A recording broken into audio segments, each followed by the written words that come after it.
Final Fantasy XVI, Final Fantasy VII Rebirth heavily underperformed, as Square Enix reports disappointing profits.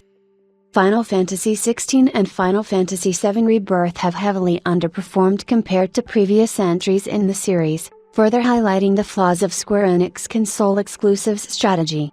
In its latest financial report, the publisher reports that profits in its HD games subsegment for the current fiscal year did not meet expectations despite the release of Final Fantasy XVI and Final Fantasy VII Rebirth. Net sales in the MMO and games for smart devices, PC were also lower than in the previous fiscal year.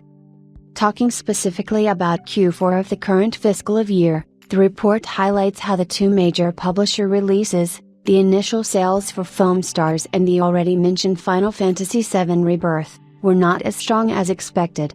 In addition, an impairment made to the content production account resulted in an operating loss.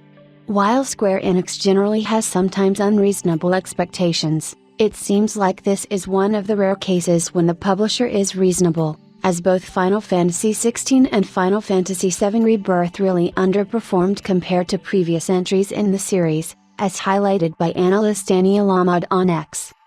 It is a real shame that both games have underperformed on the market, as they are both very solid entries in the series.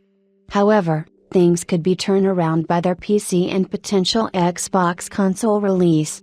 Final Fantasy XVI has been released this week on PC and seems to be doing well on Steam according to the current top sellers list, so hopefully, sales will end up being strong enough for the game not to be considered a commercial failure in the end.